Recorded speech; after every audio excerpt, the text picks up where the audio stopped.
ਉਹਨਾਂ ਦੇ ਵਿੱਚੋਂ ਵੀ ਅਸੀਂ ਕੱਲ ਤੱਕ 5 ਸਵਈਆਂ ਦੀ ਵਿਚਾਰ ਕੀਤੀ ਹੈ। ਅੱਜ 6ਵੇਂ ਸਵਈਏ ਤੋਂ ਅੱਗੋਂ ਦੀ ਵਿਚਾਰ ਆਰੰਭ ਕਰਦੇ ਹਾਂ। 5ਵੇਂ ਸਵਈਏ ਦੇ ਅੰਦਰ ਅਖੀਰ ਤੇ ਭੱਟ ਸਹਾਰ ਜੀ ਨੇ ਗੱਲ ਆਖੀ ਸੀ ਕਿ ਗੁਰ ਜਗਤ ਫਿਰਨਸੀ ਅੰਗਰੋਂ ਰਾਜ ਜੋਗ ਲੈਣਾ ਕਰੈ। ਗੁਰ ਜਗਤ ਭਾਵ ਜਗਤ ਦਾ ਗੁਰੂ, ਫਿਰਨਸੀ ਭਾਵ ਫੇਰੂ ਦਾ ਸਪੁੱਤਰ, ਅੰਗਰੋਂ ਦਾ ਭਾਵ ਸੀ ਸ਼ੇਰ ਵਰਗਾ। ਰਾਜ ਜੋਗ, ਰਾਜ ਵੀ ਅਤੇ ਜੋਗ ਵੀ, ਲੈਣਾ ਭਾਵ ਭਾਈ ਲਹਿਣਾ ਜੀ ਕਰੈ ਕਰਦੇ ਹਨ, ਮੰਨਦੇ ਹਨ। ਉਹ ਭੱਟ ਸਹਾਰ ਜੀ ਕਹਿੰਦੇ ਹਨ ਕਿ ਜਗਤ ਦੇ ਗੁਰੂ ਬਾਬਾ ਫੇਰੂ ਜੀ ਦੇ ਸਪੁੱਤਰ ਭਾਈ ਲਹਿਣਾ ਜੀ, ਜੋ ਕਿ ਗੁਰੂ ਅੰਗਦ ਦੇ ਨਾਮ ਨਾਲ ਹੁਣ ਜਾਣੇ ਜਾ ਰਹੇ ਹਨ, ਰਾਜ ਅਤੇ ਜੋਗ ਦੋਨੋਂ ਹੀ ਮੰਨ ਰਹੇ ਹਨ। ਇਹ ਚੀਜ਼ ਭੱਟਾਂ ਦੇ ਵਾਸਤੇ ਇੱਕ ਬੜੀ ਅਲੌਕਿਕ ਜੀ, ਬੜੀ ਵੱਖਰੀ ਆਸ਼ਚਰਜ ਚੀਜ਼ ਸੀ ਕਿ ਕੋਈ ਆਤਮਿਕ ਉਚਾਈਆਂ ਵਾਲਾ ਪੁਰਖ ਗ੍ਰਸਤੀ ਵੀ ਹੋ ਸਕਦਾ ਹੈ, ਜਾਂ ਇਉਂ ਕਹਿ ਲਓ ਕਿ ਗ੍ਰਸਤੀ ਹੁੰਦਿਆਂ ਹੋਇਆਂ ਵੀ ਕੋਈ ਆਤਮਿਕ ਜੀਵਨ ਵਾਲਾ ਬੰਦਾ ਹੋ ਸਕਦਾ ਹੈ। ਇਹ ਉਹਨਾਂ ਦੇ ਵਾਸਤੇ ਬੜੀ ਹੈਰਾਨ ਕਰਨ ਦੇਣ ਵਾਲੀ ਗੱਲ ਸੀ। ਉਹ ਇਸੇ ਚੀਜ਼ ਦਾ ਉਹ ਬਾਰ-ਬਾਰ ਵਰਣਨ ਵੀ ਕਰਦੇ ਹਨ। ਕਿਤੇ ਰਾਜਯੋਗ ਮਾਨਣ ਦੀ ਗੱਲ ਕਰਦੇ ਹਨ ਤੇ ਕਿਤੇ ਜਨਕ ਰਾਜ ਦੀ ਗੱਲ ਕਰਦੇ ਹਨ ਕਿ ਜਿਵੇਂ ਜਨਕ ਰਾਜਾ ਹੁੰਦਿਆਂ ਹੋਇਆਂ ਵੀ ਭਗਤ ਸੀ, ਇਵੇਂ ਹੀ ਗੁਰੂ ਸਾਹਿਬਾਨ ਜਿਹੜੇ ਹਨ ਉਹ ਗ੍ਰਸਤ ਵਿੱਚ ਰਹਿੰਦਿਆਂ ਹੋਇਆਂ ਵੀ ਆਤਮਿਕ ਉਚਤਾਈ ਵਾਲਾ ਜੀਵਨ ਜਿਹੜਾ ਹੈ ਜੀ ਰਹੇ ਹਨ।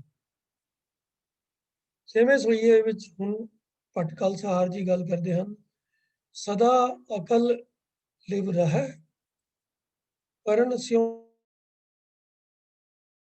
ਇੱਛਾ ਚਾਰੈ, ਧਰੁਮ ਸਪੂਰ ਜਿਉ ਨਿਵੈ ਖਵੈ ਕਸ ਵਿਮਲ ਵਿਚਾਰੈ।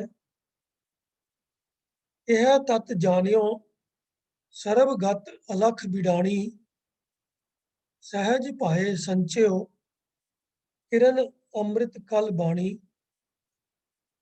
ਗੁਰ ਗਮ ਪ੍ਰਮਾਨ ਤੈ ਪਾਇਓ, ਸਤ ਸੰਤੋਖ ਗ੍ਰਾਹਜ ਲਿਓ। ਹਰ ਪਰਸਿਓ ਕਲ ਸਮੁਲਵੈ, ਜਨ ਦਰਸ਼ਨ ਲੈਣੇ ਪਇਓ।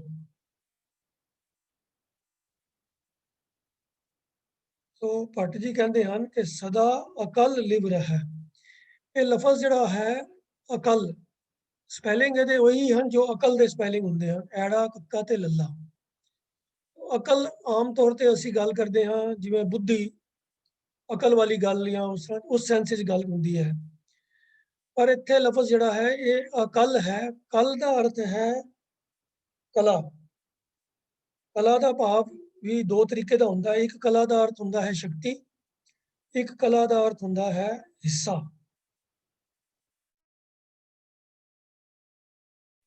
ਅੰਗ, ਪਾਰਟ। ਤੋ ਅਕਲ ਲੱਗਿਆ, ਐੜਾ ਲੱਗਿਆ, ਕਲ ਦੇ ਨਾਲ ਤੋਂ ਉਹਦਾ ਅਰਥ ਹੋ ਗਿਆ ਅੰਗ ਤੋਂ ਰਹਿਤ, ਟੁਕੜਿਆਂ ਤੋਂ ਰਹਿਤ। ਜਿਵੇਂ ਅਸੀਂ ਆਮ ਜ਼ਿਕਰ ਕਰਦੇ ਹਾਂ ਵੀ ਚੰਦਰਮਾ ਦੀਆਂ 15 ਕਲਾ ਹੁੰਦੀਆਂ ਨੇ, ਮੱਸਿਆ ਤੋਂ ਲੈ ਕੇ ਪੂਰਨਮਾਸ਼ੀ ਤੱਕ, ਜਾਂ ਉਹਨਾਂ ਨੂੰ 16 ਵੀ ਗਿਣ ਲੈਂਦੇ ਹਨ, ਮੱਸਿਆ ਔਰ ਪੂਰਨਮਾਸ਼ੀ ਦੋਨਾਂ ਨੂੰ ਮਿਲਾ ਕੇ ਤੇ 16 ਕਲਾ ਗਿਣ ਲੈਂਦੇ ਹਨ, 16 ਹਿੱਸੇ। ਤੇ ਇਹ ਆਮ ਤੌਰ ਤੇ ਜਿਹੜੇ ਅਵਤਾਰੀ ਪੁਰਸ਼ ਨੇ ਉਹਨਾਂ ਦੇ ਨਾਲ ਇਹ ਇੱਕ ਵਿਸ਼ੇਸ਼ਣ ਦੇ ਤੌਰ ਦੇ ਉੱਤੇ ਲੱਗ ਜਾਂਦਾ ਹੈ ਕਿ ਜੀ ਇਹ 14 ਕਲਾ ਸੰਪੂਰਨ ਨੇ ਜਾਂ 16 ਕਲਾ ਸੰਪੂਰਨ ਨੇ। ਭਾਵ ਕੀ ਹੁੰਦਾ ਹੈ ਕਿ ਉਹਨਾਂ ਦੀਆਂ ਇੰਨੀਆਂ ਸ਼ਕਤੀਆਂ ਨੇ, ਇੰਨੇ ਹਿੱਸੇ ਨੇ ਸ਼ਕਤੀਆਂ ਦੇ ਉਹਨਾਂ ਦੇ ਕੋਲ। तो कल का अर्थ है शक्ति या कल का अर्थ है हिस्सा, अंग। तो अकल का अर्थ हो गया जिदे कोई हिस्से नहीं हैं, अंग तो रहत। अंग तो रहत का उनकी भाव होया जिदियां शक्तियां दे वख-वख टुकड़े नहीं कीते जा सकते, जिदे अलग-अलग गिनतियां नहीं कीतियां जा सकदियां। तो ये अकल लफज परमात्मा का सूचक है कि परमात्मा की शक्तियां दे बारे, परमात्मा के अलग-अलग हिस्सों के बारे कोई अंदाजा नहीं लाया जा सकता। ਜਾਂ ਇਉਂ ਕਹੋ ਕਿ ਪਰਮਾਤਮਾ ਜੋ ਕਿ ਸਰਵ ਵਿਆਪਕ ਹੈ, ਉਹਦੇ ਹਿੱਸੇ ਨਹੀਂ ਕੀਤੇ ਜਾ ਸਕਦੇ ਕਿ ਫਲਾਣੇ ਹਿੱਸੇ ਦੇ ਵਿੱਚ ਪਰਮਾਤਮਾ ਮੌਜੂਦ ਹੈ ਤੇ ਫਲਾਣੇ ਹਿੱਸੇ ਦੇ ਵਿੱਚ ਉਹ ਨਹੀਂ ਹੈ। ਜਿਵੇਂ ਇਨਸਾਨ ਹੈ ਉਹ ਇੱਕ ਸਥਾਨ ਦੇ ਉੱਤੇ ਮੌਜੂਦ ਹੈ। ਅਸੀਂ ਕਹਿ ਸਕਦੇ ਹਾਂ ਕਿ ਫਲਾਣਾ ਬੰਦਾ ਦਿੱਲੀ ਵਿੱਚ ਹੈ, ਫਲਾਣਾ ਬੰਦਾ ਸਾਊਥ ਦਿੱਲੀ ਦੇ ਅੰਦਰ ਹੈ, ਫਲਾਣਾ ਬੰਦਾ ਲਾਜਪਤ ਨਗਰ ਦੇ ਅੰਦਰ ਹੈ, ਫਲਾਣਾ ਬੰਦਾ ਲਾਜਪਤ ਨਗਰ ਦੇ ਫਲਾਣੇ ਬਲਾਕ ਦੇ ਅੰਦਰ ਹੈ। तो वो एक घर ਦੇ ਵਿੱਚ ਰਹਿੰਦਾ ਹੈ, ਇਸ ਐਡਰੈਸ ਵਿੱਚ ਰਹਿੰਦਾ ਹੈ, ਕਿਉਂਕਿ ਬੰਦੇ ਦੀ ਇੱਕ ਲੋਕੇਸ਼ਨ ਹੋ ਸਕਦੀ ਹੈ। ਪਰ ਇਹ ਨਹੀਂ ਕਿਹਾ ਜਾ ਸਕਦਾ ਕਿ ਜਿਹੜਾ ਲਾਜਪਤ ਨਗਰ ਦੇ ਅੰਦਰ ਹੈ ਉਹ ਦਿੱਲੀ ਦੇ ਬਾਕੀ ਹਿੱਸਿਆਂ ਦੇ ਵਿੱਚ ਵੀ ਹੈ ਜਾਂ ਹਿੰਦੁਸਤਾਨ ਦੇ ਬਾਕੀ ਹਿੱਸਿਆਂ ਵਿੱਚ ਵੀ ਹੈ, ਕਿਉਂਕਿ ਇਨਸਾਨ ਵਾਸਤੇ ਇਹ ਨਾਮੁਮਕਿਨ ਹੈ ਕਿ ਉਹ ਇੱਕ ਜਗ੍ਹਾ ਦੇ ਨਾਲ ਹੋਰ ਬਾਕੀ ਅਲੱਗ-ਅਲੱਗ ਵੱਖਰੀਆਂ ਜਗ੍ਹਾ ਤੇ ਵੀ ਮੌਜੂਦ ਹੋ ਸਕੇ। ਪਰ परमात्मा क्योंकि आकार रहत है, ਉਹਦਾ ਕੋਈ ਇੱਕ ਗਿਣਿਆ ਮਿਥਿਆ ਰੂਪ ਨਹੀਂ ਹੈ, ਆਕਾਰ ਨਹੀਂ ਹੈ, ਤਾਂ ਉਹ ਸਰਵ ਵਿਆਪਕ ਹੈ, ਉਹਦਾ ਇਹ ਸਰਵ ਵਿਆਪਕਤਾ ਦਾ ਗੁਣ ਹੈ। तो इस करके क्योंकि ਉਹਦਾ ਕੋਈ ਆਕਾਰ ਨਹੀਂ ਹੈ ਤੇ ਉਹਦੇ ਆਕਾਰ ਦੇ ਹਿੱਸੇ ਵੀ ਨਹੀਂ ਕੀਤੇ ਜਾ ਸਕਦੇ ਕਿ ਉਹਦਾ ਆਕਾਰ ਕਿਹੜੀ ਜਗ੍ਹਾ ਤੇ ਮੌਜੂਦ ਹੈ, ਕਿੱਥੇ ਮੌਜੂਦ ਨਹੀਂ ਹੈ। तो परमात्मा ਸਰਵ ਵਿਆਪਕ ਹੈ, तो ਇਸ ਲਈ ਉਹਦੇ ਵੱਖ-ਵੱਖ ਅੰਗ ਨਹੀਂ ਹਨ। ਜਿਵੇਂ ਸੋਹਿਲੇ ਦੀ ਬਾਣੀ ਵਿੱਚ ਵੀ ਆਉਂਦਾ ਹੈ ਕਿ ਸਹਿਜ ਤਵ ਨੈਣ ਨਨ ਨੈਣ ਹੈ ਤੋਹੇ ਕੋ, ਸਹਿਜ ਮੂਰਤ ਨਨ ਏਕ ਤੋਹੀ।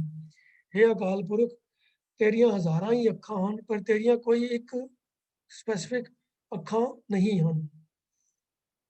ਸਹਿਜ ਤਵ ਨੈਣ, ਤੇਰੇ ਹਜ਼ਾਰਾਂ ਹੀ ਨੈਣ ਹਨ, ਹਜ਼ਾਰਾਂ ਮਤਲਬ ਅਣਗਿਣਤ ਤੇਰੀਆਂ ਅੱਖਾਂ ਹਨ। ਨਨ ਨੈਣ ਹੈ ਤੋਹੇ ਕੋ, ਪਰ ਤੇਰੀ ਆਪਣੀ ਅੱਖ ਕੋਈ ਵੀ ਨਹੀਂ ਹੈ। ਸਹਿਜ ਮੂਰਤ ਨਨਾ ਏਕ ਤੋਹੀ, ਤੇਰੀਆਂ ਹਜ਼ਾਰਾਂ ਹੀ ਮੂਰਤਾਂ ਹਨ ਪਰ ਤੇਰੀ ਆਪਣੀ ਕੋਈ ਇੱਕ ਵੀ ਮੂਰਤ ਨਹੀਂ ਹੈ। ਉਹ ਇਹ ਕਹਿਣ ਤੋਂ ਭਾਵ ਕੀ ਹੈ, ਗੁਰੂ ਸਾਹਿਬ ਕਹਿੰਦੇ ਹਨ ਕਿ ਪਰਮਾਤਮਾ ਦੇ ਸਭ ਜਗ੍ਹਾ ਵਿਆਪਕ ਹੈ, ਸਭ ਜੀਵਾਂ ਦੇ ਅੰਦਰ ਉਹਦੀ ਜੋਤ ਮੌਜੂਦ ਹੈ, ਪਰ ਉਹਦੇ ਆਪਣਾ ਕੋਈ ਇੱਕ ਆਕਾਰ ਨਹੀਂ ਹੈ, ਉਹਦੀ ਆਪਣੀ ਕੋਈ ਮੂਰਤ ਨਹੀਂ ਹੈ, ਉਹਦੀ ਆਪਣੀ ਕੋਈ ਅੱਖਾਂ ਨਹੀਂ ਹੈ। तो इसलिए परमात्मा अंग रहत है, हिस्सियां तो रहत है, तो परमात्मा की कोई कला नहीं है, परमात्मा अकल है, तो सदा अकल लिव रहा, करण स्यों अच्छा चारे। तो इस पंक्ति ਵਿੱਚ ਭੱਟ ਜੀ ਕਹਿੰਦੇ ਹਨ ਕਿ हे ਗੁਰੂ ਅੰਗਦ ਦੇਵ ਜੀ, ਤੁਹਾਡੀ ਬਿਰਤੀ ਸਦਾ ਉਸ ਅਕਾਲ ਪੁਰਖ ਦੇ ਅੰਦਰ ਜੋ ਕਿ ਅਕਲ ਹੈ, ਸਰਵ ਵਿਆਪਕ ਹੈ, ਉਹਦੇ ਵਿੱਚ ਹੀ ਟਿਕੀ ਰਹਿੰਦੀ ਹੈ। ਤੁਹਾਡੀ ਲਿਵ ਜਿਹੜੀ ਹੈ ਉਹਦੇ ਨਾਲ ਜੁੜੀ ਰਹਿੰਦੀ ਹੈ। ਸਦਾ ਅਕਲ ਲਿਵ ਰਹਿ, ਤੁਹਾਡੀ ਲਿਵ ਅਕਲ ਦੇ ਵਿੱਚ ਜੁੜੀ ਰਹਿੰਦੀ ਹੈ। ਅਕਲ ਅਕਾਲ ਪੁਰਖ ਪਰਮਾਤਮਾ, ਅਕਾਲ ਵੀ ਪਰਮਾਤਮਾ ਨੂੰ ਇਸ ਕਰਕੇ ਕਿਹਾ ਜਾਂਦਾ ਹੈ ਕਿ ਉਹ ਸਮੇਂ ਦੇ ਪ੍ਰਭਾਵ ਤੋਂ ਪਰੇ, ਅਕਾਲ ਦਾ ਅਰਥ ਹੈ ਸਮਾਂ ਜਾਂ ਮੌਤ, ਵੀ ਅਕਾਲ ਦੇ ਅਰਥ ਮੌਤ ਵੀ ਕੀਤੇ ਜਾਂਦੇ ਹਨ। ਤਾਂ ਮੌਤ ਉਸ ਨੂੰ ਆਉਂਦੀ ਹੈ ਜਿਹਦਾ ਜਨਮ ਹੋਇਆ ਹੋਵੇ। ਪਰਮਾਤਮਾ ਅਜੂਨੀ ਹੈ, ਤਾਂ ਉਹ ਜਨਮ ਮਰਨ ਤੋਂ ਰਹਿਤ ਹੈ, ਤੇ ਇਸ ਕਰਕੇ ਉਹ ਸਮੇਂ ਦੇ ਪ੍ਰਭਾਵ ਤੋਂ ਵੀ ਪਰੇ ਹੈ, ਸਮੇਂ ਦੇ ਨਾਲ ਉਹ ਵੱਧਦਾ ਘਟਦਾ ਨਹੀਂ ਹੈ। ਕਾਲ ਉਸਦੇ ਉੱਤੇ ਕੋਈ ਆਪਣਾ ਪ੍ਰਭਾਵ ਨਹੀਂ ਪਾ ਸਕਦੀ, ਮੌਤ ਉਸ ਨੂੰ ਖੋ ਨਹੀਂ ਸਕਦੀ, तो इसलिए परमात्मा अकाल है। तो अकाल पुरख या अकल गुरु अंगद देव जी, ਤੁਹਾਡੀ ਲਿਵ, ਤੁਹਾਡੀ ਸੁਰਤ ਹਮੇਸ਼ਾ ਅਕਾਲ ਪੁਰਖ ਦੇ ਵਿੱਚ ਜੁੜੀ ਰਹਿੰਦੀ ਹੈ। ਉਹ ਅਕਾਲ ਪੁਰਖ ਜੋ ਇੱਕ ਰਸ ਸਰਵ ਵਿਆਪਕ ਹੈ। तो सदा अकल लिव रहा, ਭਾਵ ਕਿ हे ਗੁਰੂ ਅੰਗਦ ਦੇਵ ਜੀ, ਤੁਹਾਡੀ ਲਿਵ ਉਸ ਸਰਵ ਵਿਆਪਕ ਅਕਾਲ ਪੁਰਖ ਦੇ ਵਿੱਚ ਜੁੜੀ ਰਹਿੰਦੀ ਹੈ। ਕਰਨ ਸਿਉ ਇੱਛਾ ਚਾਰੈ, ਕਰਨ ਦਾ ਅਰਥ ਹੁੰਦਾ ਹੈ ਕਰਨੀ, ਜਿਹੜੇ ਕੰਮ ਕਰਨੇ ਚਾਹੁੰਦੇ ਹਾਂ ਅਸੀਂ। ਕਰਨ ਸਿਉ, ਕਰਨ ਵਾਲੇ ਕੰਮਾਂ ਦੇ ਵਾਸਤੇ ਇੱਛਾ ਚਾਰੈ, ਤੁਸੀਂ ਆਪਣੀ ਇੱਛਾ ਦੇ ਨਾਲ ਆਪਣੇ ਕਰਨ ਵਾਲੇ ਕੰਮ ਜਿਹੜੇ ਹਨ ਉਹ ਕਰ ਲੈਂਦੇ ਹੋ। ਭਾਵ ਇੱਛਾ ਚਾਰੈ ਤੋਂ ਭਾਵ ਕੀ ਹੈ ਕਿ ਤੁਸੀਂ ਆਪਣੀ ਇੱਛਾ ਮੁਤਾਬਕ ਉਹਨਾਂ ਨੂੰ ਕਰ ਲੈਂਦੇ ਹੋ। ਚਾਰਨਾ ਹੁੰਦਾ ਹੈ ਤੋਰਨਾ, ਆਪਣੀ ਮਰਜ਼ੀ ਮੁਤਾਬਕ ਤੋਰਨਾ। ਜਿਵੇਂ ਜਾਨਵਰਾਂ ਨੂੰ ਚਾਰਿਆ ਜਾਂਦਾ, ਚਰਨ ਵਾਸਤੇ ਛੱਡ ਦਿੱਤਾ ਜਾਂਦਾ, ਉਹਨਾਂ ਨੂੰ ਚਾਰਦੇ ਹਾਂ, ਤੋ ਭਾਵ ਉਹਨਾਂ ਨੂੰ ਚਲਾਉਂਦੇ ਹਾਂ। ਚਾਲੇ ਤੋਂ ਵੀ ਇਹ ਅਰਥ ਬਣਿਆ ਹੈ ਚਾਰੇ। ਤੋ ਕਰਨ ਸਿਉ ਇੱਛਾ, ਆਪਣੀ ਇੱਛਾ ਮੁਤਾਬਕ ਤੁਸੀਂ ਚਲਾ ਲੈਂਦੇ ਹੋ ਜਿਹੜੇ ਕਰਨ ਵਾਲੇ ਕੰਮ ਹਨ। ਭਾਵ ਕੀ ਹੈ ਕਿ ਤੁਸੀਂ ਕਰਨ ਵਾਲੇ ਕੰਮਾਂ ਦੇ ਵਾਸਤੇ ਤੁਸੀਂ ਸੁਤੰਤਰ ਹੋ, ਤੁਸੀਂ ਕਿਸੇ ਮਾਇਆ ਦੇ ਪ੍ਰਭਾਵ ਦੇ ਹੇਠ ਕੋਈ ਕੰਮ ਨਹੀਂ ਕਰਦੇ। ਜਿਵੇਂ ਇਨਸਾਨ ਹਨ ਉਹ ਸਭ ਮਾਇਆ ਦੇ ਪ੍ਰਭਾਵ ਦੇ ਹੇਠ ਆ ਕੇ ਕੰਮ ਕਰਦੇ ਹਨ। ਇਨਸਾਨਾਂ ਨੂੰ ਕਾਮ, ਕ੍ਰੋਧ, ਲੋਭ, ਮੋਹ, ਹੰਕਾਰ ਆਪਣੇ ਪ੍ਰਭਾਵ ਦੇ ਅਧੀਨ ਕਰ ਲੈਂਦੇ ਹਨ। ਤੋ ਕਿਸੇ ਨੂੰ ਕੋਈ ਮਾੜੀ ਗੱਲ ਆਖ ਦੇਵੇ ਤਾਂ ਉਹ ਬੰਦੇ ਨੂੰ ਗੱਲ ਚੰਗੀ ਨਹੀਂ ਲੱਗੀ, ਉਹਨੂੰ ਕ੍ਰੋਧ ਵੀ ਆ ਜਾਂਦਾ ਹੈ, ਉਹਦੇ ਅੰਦਰ ਰੋਸ਼ ਪੈਦਾ ਹੋ ਜਾਂਦਾ ਹੈ। तो फिर ਉਹਦੇ ਮਨ ਦੇ ਅੰਦਰ ਕਿਸੇ ਦੇ ਵਾਸਤੇ ਨਫ਼ਰਤ ਦੀ ਭਾਵਨਾ ਪੈਦਾ ਹੋ ਜਾਂਦੀ ਹੈ, ਕਿਸੇ ਦੇ ਵਾਸਤੇ ਕ੍ਰੋਧ ਦੀ ਭਾਵਨਾ ਪੈਦਾ ਹੋ ਜਾਂਦੀ ਹੈ, ਕਿਸੇ ਦੇ ਵਾਸਤੇ ਮਨ ਦੇ ਵਿੱਚ ਵੈਰ ਪੈਦਾ ਹੋ ਜਾਂਦਾ ਹੈ, ਸਿਰਫ ਇੱਕ ਕਾਰਨ ਕਰਕੇ ਕਿ ਉਹਨੂੰ ਕੋਈ ਐਸੀ ਗੱਲ ਆਖ ਦਿੱਤੀ ਗਈ ਜਿਹੜੀ ਉਹਨੂੰ ਚੰਗੀ ਨਾ ਲੱਗੀ। ਉਹ ਮਾੜੀ ਗੱਲ ਸੁਣ ਕੇ ਬੰਦੇ ਦੇ ਮਨ ਦੇ ਅੰਦਰ ਕ੍ਰੋਧ ਪੈਦਾ ਹੋ ਜਾਂਦਾ ਹੈ। तो ਇਹ ਕ੍ਰੋਧ ਦੇ ਅਧੀਨ ਹੈ ਬੰਦਾ, ਮਾਇਆ ਦੇ ਵਿਕਾਰ ਦੇ ਅਧੀਨ ਹੈ।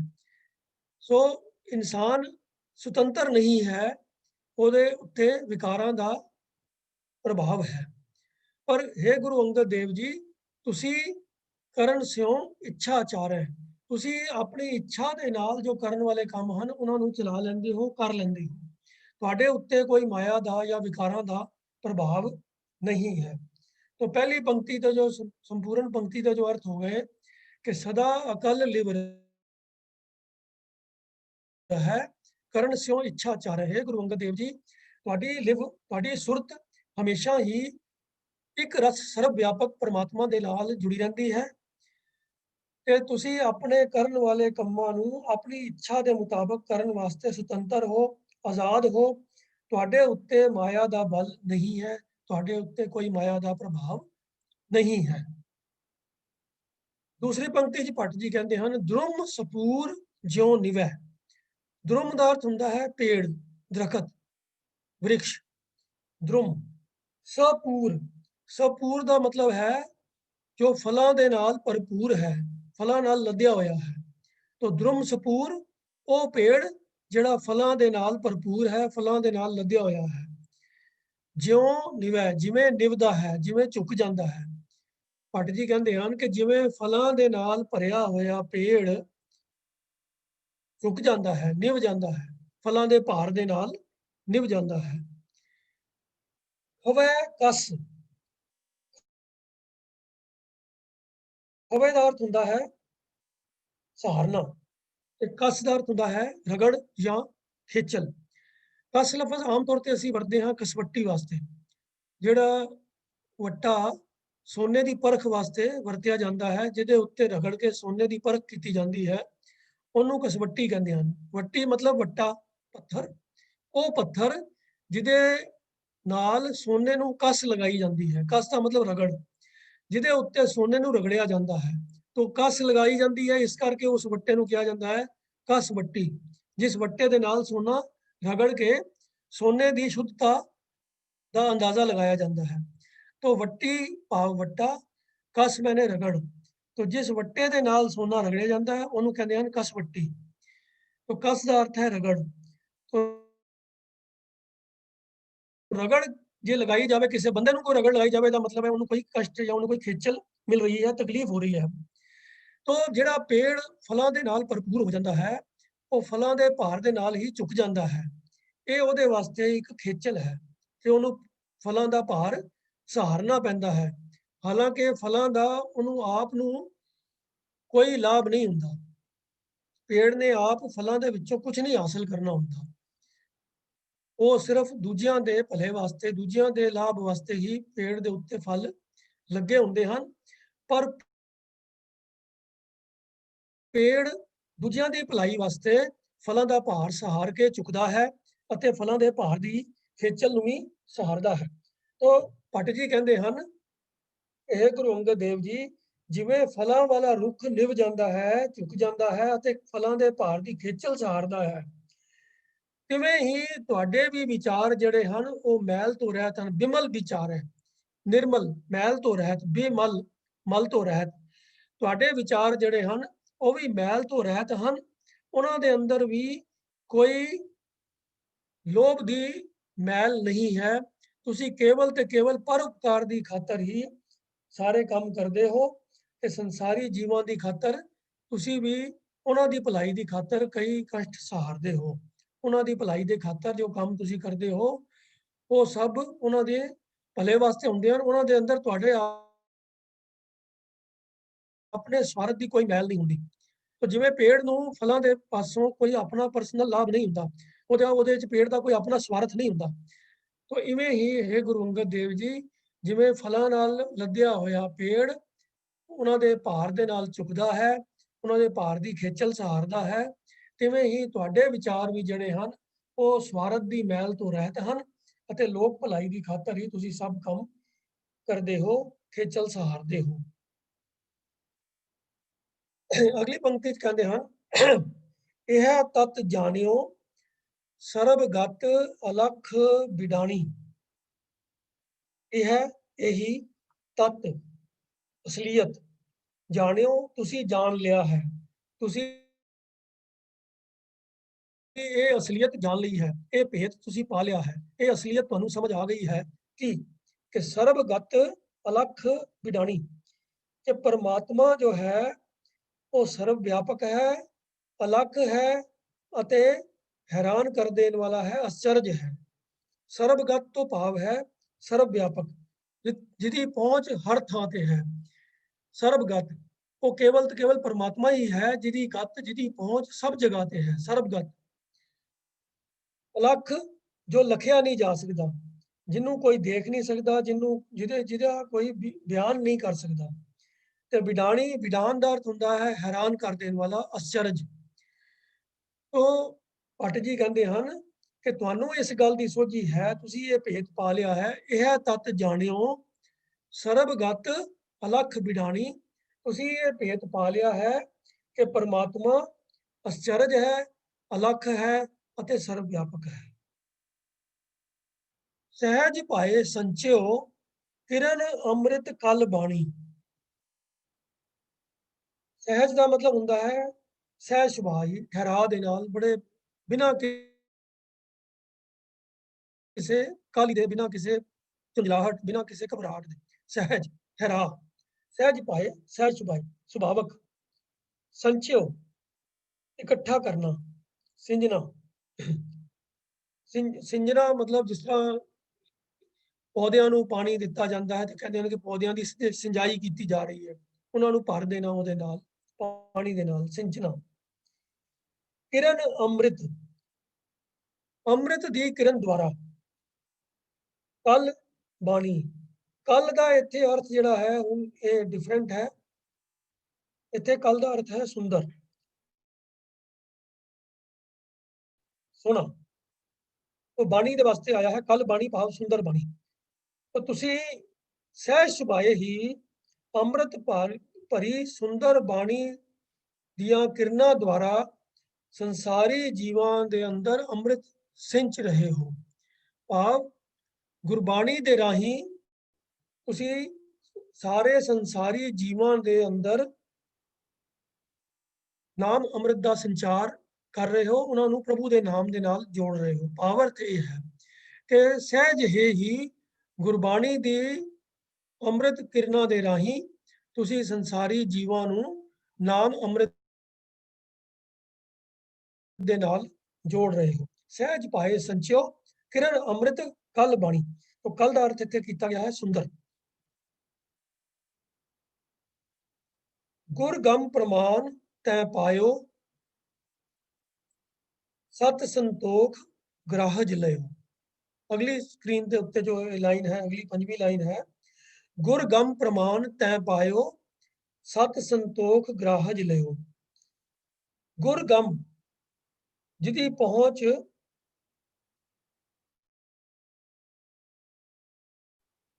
गुरु तक है।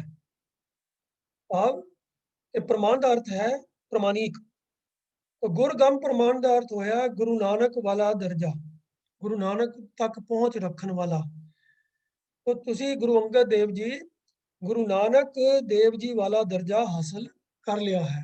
ਇਹਦਾ ਭਾਵ ਕੀ ਹੈ कि गुरु नानक की जोत ही तुहाडे अंदर मौजूद है। तुसी भी गुरु नानक वाला दर्जा ही हासिल कर लिया है। तो लहने तो गुरु अंगद के बनन तो बाद तुहाडे अंदर गुरु नानक की जोत ही मौजूद है। तो गुर गम प्रमाण तय पायो है। गुरु अंगद देव जी तुसी गुरु नानक वाला ही दर्जा हासिल कर लिया है। ते सत संतोख ग्राहज लियो। ग्राहज का अर्थ होता है ग्रहण करना। तो ग्राहज लियो मतलब ग्रहण कर लिया है। ते इस करके तुसी सत अते संतोख नूं ग्रहण कर लिया है। तुहाडे अंदर सत अते संतोख वाले गुण मौजूद हैं। तो इस पंक्ति का भाव अर्थ है कि हे गुरु अंगद देव जी, तुहाडे अंदर भी गुरु नानक दी ही जोत है ਅਤੇ ਸਤ ਔਰ ਸੰਤੋਖ वाले गुण भी तुहाडे अंदर भरपूर ਹਨ।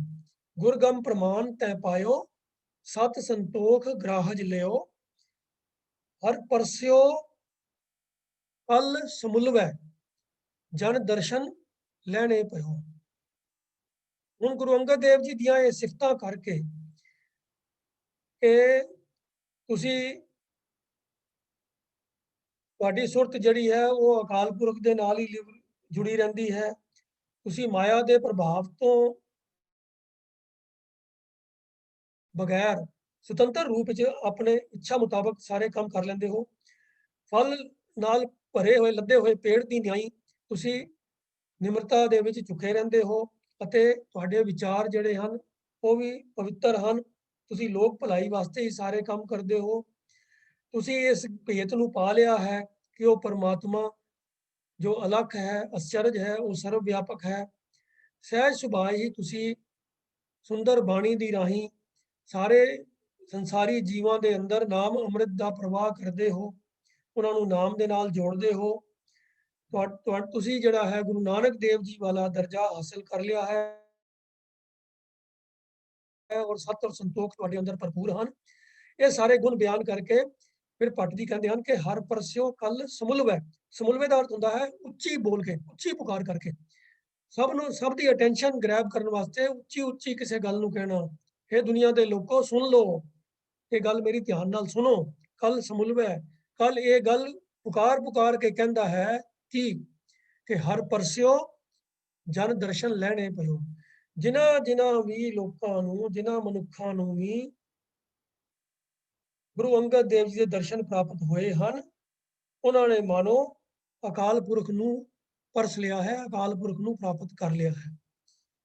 ਉਹ ਭੱਟ ਕਲ ਸਹਾਰ ਇਹ ਗੱਲ ਖੁੱਲ ਕੇ ਉੱਚੀ ਉੱਚੀ ਪੁਕਾਰ ਕੇ ਆਖਦਾ ਹੈ ਕਿ ਗੁਰੂ ਅੰਗਦ ਐਸੇ ਗੁਣਾਂ ਦੇ ਭਰਪੂਰ ਹਨ, ਗੁਰੂ ਨਾਨਕ ਦੀ ਜੋਤ ਉਹਨਾਂ ਦੇ ਅੰਦਰ ਮੌਜੂਦ ਹੈ ਔਰ ਉਹ ਗੁਣਾਂ ਦੇ ਭੰਡਾਰ ਹਨ।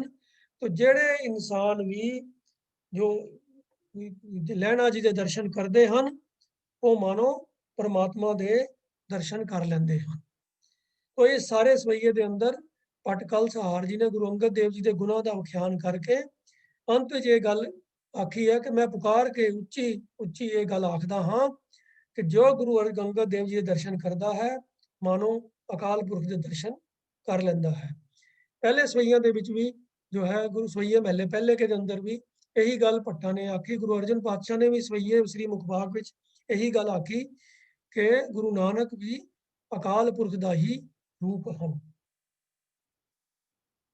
ਅਗਲੇ ਸਵਈਏ ਦੇ ਵਿੱਚ ਹੁਣ ਭੱਟ ਕਲ ਸਹਾਰ ਜੀ ਬੋਲਦੇ ਹਨ, ਮਨ ਵਿਸਾਸ ਪਾਇਓ, ਗਹਿਰ ਗਹੁ ਹਦਰਤ ਦਿਓ, ਗਰਲ ਨਾਸ ਤਨ ਨਠਿਓ, ਅਮਿਓ ਅੰਤਰਗਤ ਪੀਓ,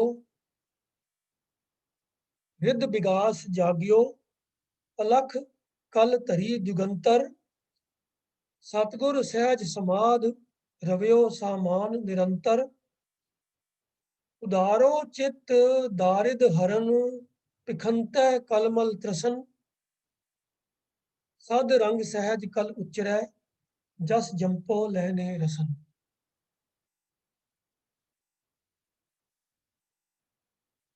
ਮਨ ਵਿਸਾਸ ਪਾਇਓ, ਗਹਿਰ ਗਹੋ ਹਦਰਤ ਦਿਓ। ਮਨ ਨੰਨੇ ਨੂੰ ਸਿਹਾਰੀ ਹੈ, ਮਨ ਦੇ ਵਿੱਚ ਵਿਸਾਸ, ਵਿਸਾਸ ਦਾ ਆਖਰੀ ਅਰਥ ਹੁੰਦਾ ਹੈ ਵਿਸ਼ਵਾਸ, ਭਰੋਸਾ। ਇੱਥੇ ਸ਼ਰਧਾ ਦੇ ਮੀਨਿੰਗ ਦੇ ਅੰਦਰ ਇਸ ਲਫ਼ਜ਼ ਨੂੰ ਵਰਤਿਆ ਗਿਆ ਹੈ, ਸ਼ਰਧਾ ਦੇ ਨਾਲ, ਭਰੋਸੇ ਦੇ ਨਾਲ। तो एक तरीके ਨਾਲ ਸਮਰਥਕ ਹੀ ਹਨ। ਵਿਸਾਸ ਦਾ ਜੋ ਰੂਟ ਹੈ ਉਹ ਹੈ ਵਿਸ਼ਵਾਸ। ਵਿਸ਼ਵਾਸ ਦਾ ਆਖਰੀ ਅਰਥ ਹੁੰਦਾ ਹੈ ਭਰੋਸਾ, ਯਕੀਨ। तो ਇੱਥੇ ਯਕੀਨ ਭਾਵ ਸ਼ਰਧਾ, ਸ਼ਰਧਾ ਦਾ ਵੀ ਭਾਵ ਇਹ ਹੈ ਜਿਹਦੇ ਉੱਤੇ ਮੈਨੂੰ ਯਕੀਨ ਹੈ, ਜਿਹਦੇ ਉੱਤੇ ਮੈਨੂੰ ਭਰੋਸਾ ਹੈ, ਮੇਰੀ ਉਹਦੇ ਉੱਤੇ ਸ਼ਰਧਾ ਹੁੰਦੀ ਹੈ। ਜਿਹਦੇ ਤੇ ਮੈਨੂੰ ਯਕੀਨ ਹੀ ਨਹੀਂ ਹੈ, ਮੈਂ ਉਹਦੇ ਤੇ ਸ਼ਰਧਾ ਕਿਵੇਂ ਰੱਖ ਸਕਦਾ ਹਾਂ। तो ਇਸ ਤਰੀਕੇ ਨਾਲ ਇਹ ਵਿਸਾਸ ਸ਼ਬਦ ਜਿਹੜਾ ਹੈ ਸ਼ਰਧਾ ਦਾ ਹੀ ਸੂਚਕ ਹੈ। ਮਨ ਵਿਸਾਸ ਪਾਇਓ, ਗਹਿਰ ਦਾ ਅਰਥ ਹੈ ਗੰਭੀਰ, ਔਰ ਇਹ ਪਰਮਾਤਮਾ ਦੇ ਵਾਸਤੇ ਇਹ ਲਫ਼ਜ਼ ਇਸਤੇਮਾਲ ਕੀਤਾ ਗਿਆ ਹੈ।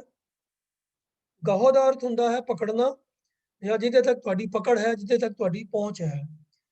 हदरत हदरत जिवें कल भी इस एक सवैये ਦੇ ਅੰਦਰ ਇਸਤੇਮਾਲ ਹੋਇਆ ਸੀਗਾ ਤੇ ਉੱਥੇ ਵੀ ਜ਼ਿਕਰ ਕੀਤਾ ਸੀਗਾ ਕਿ ਹਜ਼ੂਰੀ ਦੇ ਦੁਆਰਾ ਜਾਂ ਹਜ਼ੂਰੀ ਦੇ ਅੰਦਰ तो ਇੱਥੇ ਵੀ ਜਾਂ ਹਜ਼ਰਤ ਅਰਥ ਕੀਤੇ ਜਾਂਦੇ ਹਨ ਹਜ਼ਰਤ ਦੇ ਅਰਥ ਹਜ਼ਰਤ ਜਿਹਦਾ ਭਾਵ ਹੁੰਦਾ ਹੈ ਕਿ ਉਹ ਉੱਚੀ ਆਤਮਾ ਇੱਥੇ ਗੁਰੂ ਨਾਨਕ ਦੇਵ ਵਾਸਤੇ ਇਹ ਇਸ਼ਾਰਾ ਹੈ तो इस पंक्ति ਵਿੱਚ ਭੱਟ ਖਾਲਸਾਰ ਜੀ ਕਹਿੰਦੇ ਹਨ ਕਿ ਗੁਰੂ ਅੰਗਦ ਦੇਵ ਜੀ ਤੁਸੀਂ ਆਪਣੇ ਮਨ ਦੇ ਅੰਦਰ ਸ਼ਰਧਾ ਧਾਰਨ ਕੀਤੀ ਹੈ ਤੇ ਗੁਰੂ ਨਾਨਕ ਦੇਵ ਜੀ ਨੇ ਤੁਹਾਨੂੰ ਉਸ ਗੰਭੀਰ ਪਰਮਾਤਮਾ ਤੱਕ ਪਹੁੰਚ ਦੇ ਦਿੱਤੀ ਹੈ ਤੁਹਾਡੀ ਪਹੁੰਚ ਪਰਮਾਤਮਾ ਤੱਕ ਕਰਾ ਦਿੱਤੀ ਹੈ ਮਨ ਵਿਸਾਸ ਪਾਇਓ ਗਹਿਰ ਗਹੋ ਹਦਰਤ ਦਿਓ ਤੁਹਾਡੀ ਪਕੜ ਪਹੁੰਚ ਤੁਹਾਡੀ ਗਹੋ ਤੁਹਾਡੀ ਪਕੜ ਜਿਹੜੀ ਹੈ ਉਹ ਪਰਮਾਤਮਾ ਤੱਕ ਹੋ ਗਈ ਹੈ ਉਹ ਅਲੱਖ ਪਰਮਾਤਮਾ ਜਿਹੜਾ ਕਿਸੇ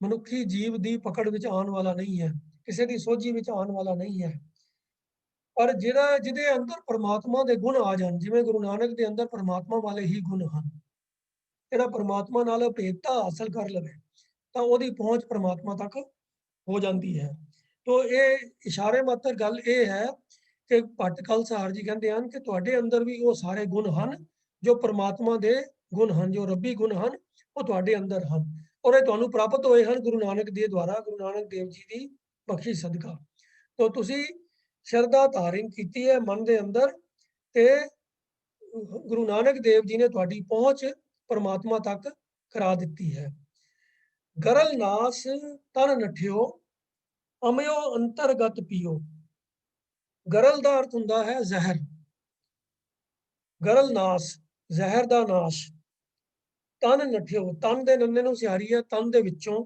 ਨਠਿਓ ਸਰੀਰ ਦੇ ਵਿੱਚੋਂ ਨਿਕਲ ਜਾਣਾ ਦਸ ਜਾਣਾ ਅਮਿਓ ਦਾ ਅਰਥ ਹੈ ਅੰਮ੍ਰਿਤ ਅੰਤਰਗਤ ਅੰਤਰਾਤਮਾ ਆਪਣੇ ਆਪ ਦੇ ਅੰਦਰ ਹੀ तो ਭੱਟ ਜੀ ਕਹਿੰਦੇ ਹਨ ਕਿ ਗਰਲ ਨਾਸ ਜ਼ਹਿਰ ਜਿਹੜਾ ਨਾਸ਼ ਕਰਨ ਵਾਲਾ ਹੈ ਜੋ ਆਤਮਕ ਮੌਤ ਲਿਆਉਣ ਵਾਲਾ ਹੈ ਭਾਵ ਮਾਇਆ ਦੇ ਵਿਕਾਰ ਉਹ ਤੁਹਾਡੇ ਸਰੀਰ ਦੇ ਵਿੱਚੋਂ ਨੱਠ ਗਿਆ ਹੈ ਗਰਲ ਨਾਸ ਤਨ ਨਠਿਓ ਤੁਹਾਡੇ ਸਰੀਰ ਦੇ ਵਿੱਚੋਂ ਇਹ ਨਾਸ਼ ਕਰਨ ਵਾਲਾ ਜ਼ਹਿਰ ਨੱਠ ਗਿਆ ਹੈ ਨਿਕਲ ਗਿਆ ਹੈ ਪੂਰਨ ਤੌਰ ਦੇ ਉੱਤੇ ਨਿਕਲ ਗਿਆ ਹੈ ਔਰ ਅਮਿਓ ਅੰਤਰਗਤ ਪੀਓ ਤੁਸੀਂ ਆਪਣੇ ਅੰਤਰ ਆਤਮਾ ਦੇ ਵਿੱਚ ਪਰਮਾਤਮਾ ਦਾ ਨਾਮ ਅੰਮ੍ਰਿਤ ਪੀ ਲਿਆ ਹੈ ਉਹ ਅੰਮ੍ਰਿਤ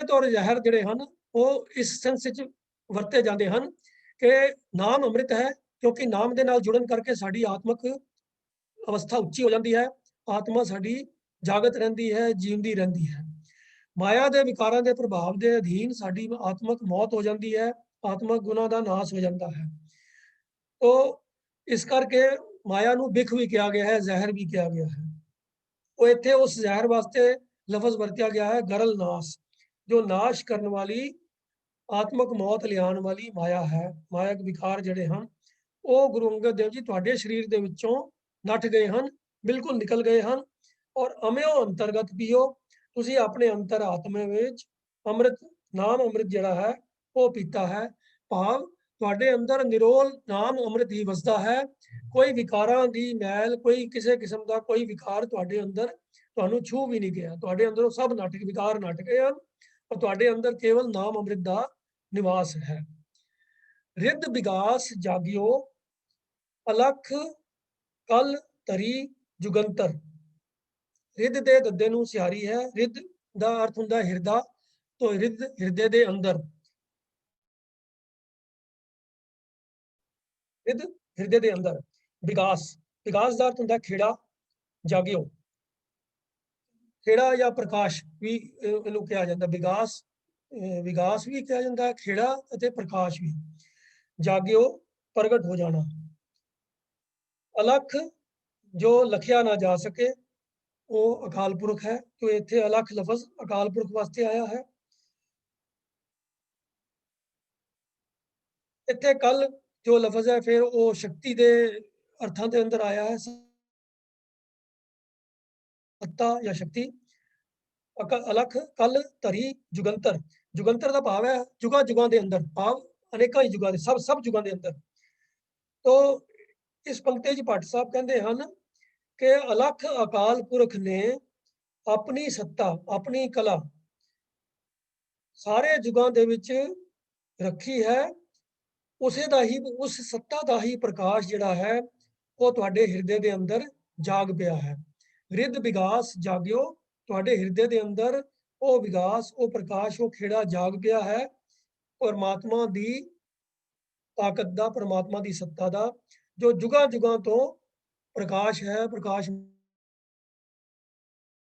माने जो सदा सजीव काल है, जो समय के प्रभाव तो परे है, वो परमात्मा की सत्ता वो परमात्मा की ताकत जिहड़ी है वो तुहाडे हिरदे के अंदर जाग पई है। रिद विकास जाग्यो, रिद तुहाडे हिरदे के अंदर वो विकास वो प्रकाश जागृत होया है, प्रगट हो गया है। अलख ने जो अकाल पुरख ने जो अपनी सत्ता जुगां जुगां तो रखी हुई है, उसका प्रकाश तुहाडे हिरदे के अंदर हो गया है। सतगुर सहज समाध रवियो सामान निरंतर।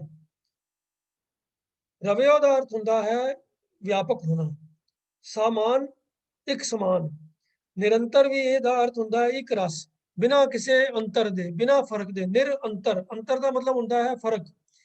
जे हुण मान लो कोई वखरिया वखरिया चीज़ां पईयां हन पर उन्हां दे विच गैप है, तो असीं कहंदे इन्हां दोनों के अंदर अंतर आ गया है, ये पोजीशन फर्क फर्क है, डिफरेंट डिफरेंट है।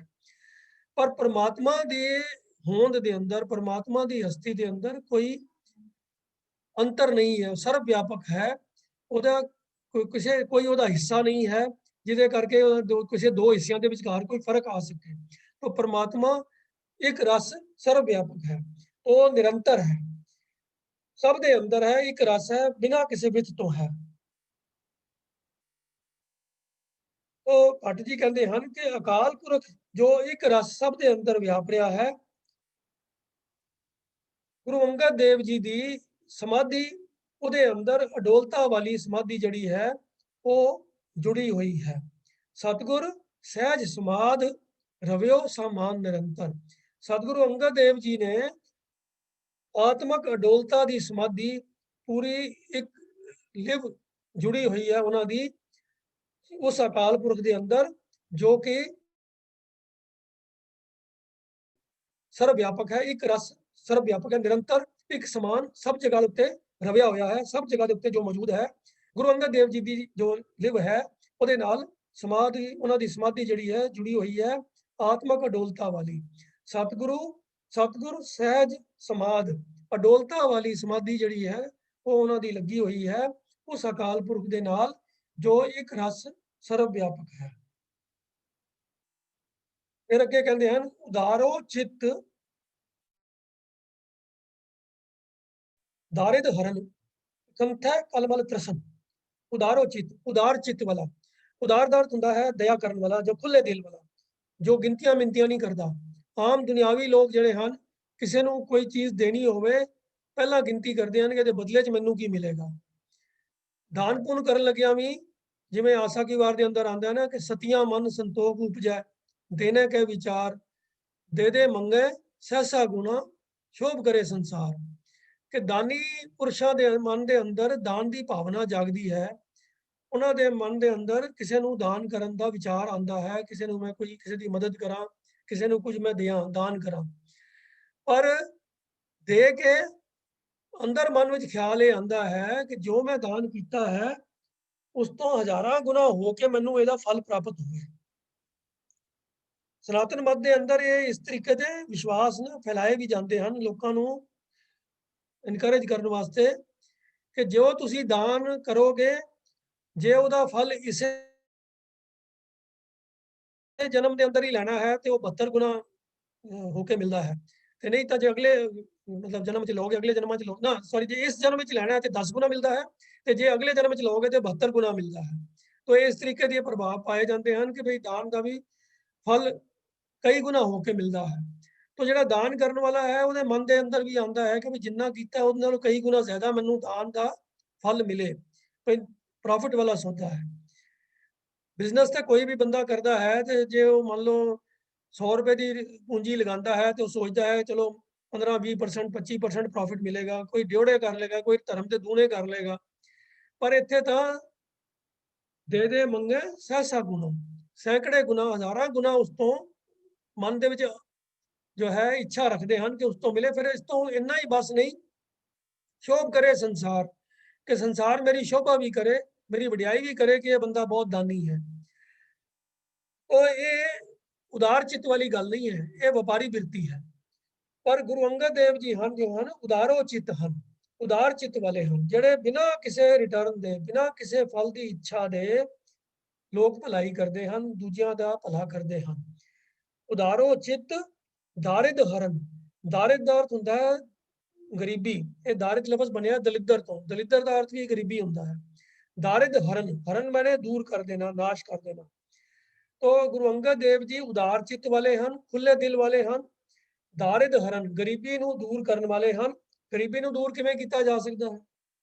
ਜਾਂ ਤੇ ਆਪਣੇ ਕੋਲੋਂ ਕਿਸੇ ਦੀ ਧਨ ਨਾਲ ਮਦਦ ਕੀਤੀ ਜਾਵੇ, ਪਦਾਰਥਾਂ ਨਾਲ ਮਦਦ ਕੀਤੀ ਜਾਵੇ, ਜਾਂ ਉਹਨੂੰ ਇੰਨੀ ਸਮਰੱਥਾ ਦਿੱਤੀ ਜਾਵੇ, ਇੰਨਾ ਗਿਆਨ ਦਿੱਤਾ ਜਾਵੇ, ਇਹੋ ਜੀ सहूलियत दी जाए जिहदे नाल वो कमाई करन जोगा हो जाए। तो कोई ना कोई बंदे की सहायता करनी पेगी, ਉਹਦਾ भला करना पेगा, तां ही ਉਹਦੀ दरिद्र, ਉਹਦੀ गरीबी दूर होएगी। चाहे डायरेक्टली पैसे दे के गरीबी दूर की जाए, या कोई पदार्थां नाल गरीबी दूर की जाए, या कोई स्किल, कोई समर्था ਉਹਨੂੰ ऐसी दे दी जाए जिहदे नाल ਉਹ आप कमान जोगा बन जाए। तो गुरु अंगद देव जी उदार चित्त हैं, खुले दिल वाले हैं, दारिद हरन, गरीबी ਨੂੰ दूर करने वाले हैं। ਭਿਖੰਤੈ ਕਲਮਲ ਤ੍ਰਸਨ, ਤੇ ਭਿਖੰਤੈ ਦਾ ਅਰਥ ਹੁੰਦਾ ਹੈ ਪੇਖਣਾ, ਪੇਖਣ ਦਾ ਅਰਥ ਹੁੰਦਾ ਹੈ ਦੇਖਣਾ, ਦੇਖ ਜਿਸਨੂੰ ਦੇਖਿਆ ਜਾਵੇ। ਪੇਖ ਔਰ ਦੇਖ ਦਾ मीनिंग सेम है। ਭਿਖੰਤੈ ਦਾ मतलब है ਜਿਹਨੂੰ देख के। ਕਲਮਲ, ਕਲਮਲ ਕਹਿੰਦੇ ਹਨ ਪਾਪ। ਤੇ ਤ੍ਰਸ਼ਨ, ਤ੍ਰਸਨ ਦਾ ਅਰਥ ਹੁੰਦਾ ਹੈ ਤਰਾਸ ਹੋ ਜਾਣਾ, ਡਰ ਜਾਣਾ। तो गुरु अंगद देव जी की ऐसी शख्सियत है, उन्होंने ऐसी उच्ची आत्मक अवस्था है कि उन्होंने देख के पाप डर जाते हैं, उन्होंने नेड़े नहीं टुकते। गुरु अंगद देव जी उदारो चित्त हैं, उदार खुले दिल वाले हैं, दारिद हरन हैं, गरीबी लोगों की गरीबी ਨੂੰ दूर करने वाले हैं, ਅਤੇ ऐसी उच्ची आत्मक अवस्था के मालक हैं कि उन्होंने देख के पाप भी उन्हों तो डर जाते हैं, उन्होंने नेड़े नहीं लगते। अंतली पंक्ति च पढ़ कल सहार जी कहते हैं कि सद रंग सहज कल उचरै, जस जंपों लहने रसन। कल सहार, कल उचरै, उचरै भाव बोलता है, कल आखदा है, ये गल कल सहार कहता है कि सद रंग सहज जस जंपों लहने रसन। मैं अपनी जीव दे नाल सदा ही प्रेम ते अडोलता दे विच टिक के लहना जी दा जस उचारण करदा हां। सद रंग, सद मैंने सदा, रंग दा अर्थ है रंग विच, प्रेम दे विच। रंग दा लफ्ज़ जिहड़ा है प्यार वास्ते आंदा है, ਉਹਦੇ रंग विच रंगिया गया, भाव ਉਹਦੇ प्यार दे विच जुड़ गया। तो रंग लफ्ज़ प्यार वास्ते भी बहुत बारी आया है। सद रंग सहज, सहज, सहज दे विच अडोलता दे नाल, किसी घबराहट विच नहीं, काहली दे विच नहीं, बिना सोचे समझे नहीं, सहज दे नाल, अडोलता दे नाल, प्रेम दे विच जुड़ के टिक के, जस जंपों, मैं जस वडियाई गुण जपदा हाँ, कहंदा हाँ, लहने दा रसन, अपनी रसना द्वारा। तो ये सारी पंक्ति च की भावार्थ है? भट्ट कल सहार जी कहते हैं कि मैं अपनी रसना दे नाल प्रेम दे विच अते आत्मक अडोलता दे विच टिक के लहना जी दा जस उचारण करदा हाँ, उन्हां दे सिफतां करदा हाँ, उन्हां दी वडियाइयां करदा हाँ, उन्हां दे गुण गायन करदा हाँ। तो इस सारे सवैये दे अंदर गुरु अंगद पातशाह दी वडियाइयां करदियां होइयां भट्ट कल सहार जी कहंदे हन कि हे गुरु अंगद देव जी, तुसी अपने मन दे विच शरधा रख के ते गुरु नानक देव जी दे उस शरधा दे विश्वास ते सदका तुहानू उस परमात्मा तक तुहाडी पहुंच करा दित्ती है। तुहाडे अंदर भी वो गुण प्रगट करवा दिते हैं जो अकाल पुरख दे ही गुण हैं। तुहाडे अंदरों आत्मक मौत नू करन वाले विकार, आत्मक मौत लियान वाली जिहड़ी जहर है वो तुहाडे शरीर के अंदरों नठ गई है, नाश हो गई है, अते तुसी अपने अंदर ही अमृत, नाम अमृत जिहड़ा है ਉਹ ਕੀਤਾ ਹੈ, ਧਾਰਨ ਕੀਤਾ ਹੈ। ਭਾਵ ਤੁਹਾਡੇ ਅੰਦਰ ਕੇਵਲ ਤੇ ਕੇਵਲ ਨਾਮ ਅੰਮ੍ਰਿਤ ਵਸਦਾ ਹੈ। ਵਿਖੇ ਵਿਕਾਰਾਂ ਦਾ ਉੱਥੇ ਕੋਈ ਲੇਸ ਮਾਤਰ ਵੀ ਟਿਕਾਣਾ ਨਹੀਂ ਹੈ। ਜਿਸ ਅਕਾਲ ਪੁਰਖ ਨੇ ਆਪਣੀ ਸੱਤਾ ਜੁਗਾਂ ਜੁਗੰਤਰਾਂ ਵਿੱਚ ਰੱਖੀ ਹੋਈ ਹੈ, ਉਸ ਦਾ ਪ੍ਰਕਾਸ਼ ਵੀ ਗੁਰੂ ਅੰਗਦ ਦੇ ਹਿਰਦੇ ਦੇ ਵਿੱਚ ਪ੍ਰਗਟ ਹੋਇਆ ਹੈ। ਅਕਾਲ ਪੁਰਖ ਜੋ ਇੱਕ ਰਸ ਵਿਆਪਕ ਹੈ, ਉਹਦੇ ਅੰਦਰ ਗੁਰੂ ਅੰਗਦ ਦੇਵ ਜੀ ਦੀ ਆਤਮਕ ਅਡੋਲਤਾ ਦੇ ਨਾਲ ਸਮਾਧੀ ਜੁੜੀ ਹੋਈ ਹੈ। ਗੁਰੂ ਅੰਗਦ ਦੇਵ ਜੀ ਖੁੱਲੇ ਦਿਲ ਵਾਲੇ ਹਨ, ਗਰੀਬਾਂ ਦੀ ਗਰੀਬੀ ਦੂਰ ਕਰਨ ਵਾਲੇ ਹਨ ਅਤੇ ਉਹਨਾਂ ਦੇ ਦਰਸ਼ਨ ਕਰਕੇ ਹੀ ਪਾਪ ਨੱਠ ਜਾਂਦੇ ਹਨ, ਡਰ ਜਾਂਦੇ ਹਨ। ਇਸ ਲਈ ਕਲ ਸਹਾਰ ਪ੍ਰੇਮ ਦੇ ਵਿੱਚ ਭਿੱਜ ਕੇ, ਆਤਮਕ ਅਡੋਲਤਾ ਦੇ ਵਿੱਚ ਟਿਕ ਕੇ ਉਸ ਲਹਿਣਾ ਜੀ ਦੇ ਗੁਣ ਗਾਇਨ ਕਰਦਾ ਹੈ, ਉਹਨਾਂ ਦਾ ਜਸ ਉਚਾਰਨ ਕਰਦਾ ਹੈ। ਅੱਜ ਦੇ ਇਹ ਵਿਚਾਰ ਜਿਹੜੀ ਹੈ ਇੱਥੇ ਹੀ ਸਮਾਪਤ ਕਰਦੇ ਹਾਂ ਜੀ। ਹੋਈਆਂ ਭੁੱਲਾਂ ਦੀ ਆਪ ਸੁਖਮਾ ਦੀ ਜਾਚਨਾ ਕਰਦੇ ਹਾਂ। ਅੱਜ ਦੇ ਵਿਚਾਰ ਨਾਲ ਸੰਬੰਧਿਤ ਜੇ ਕਿਸੇ ਦਾ ਕੋਈ ਪ੍ਰਸ਼ਨ ਹੋਵੇ, ਕੋਈ ਗੱਲ ਨਾ ਸਪਸ਼ਟ ਹੋਈ ਹੋਵੇ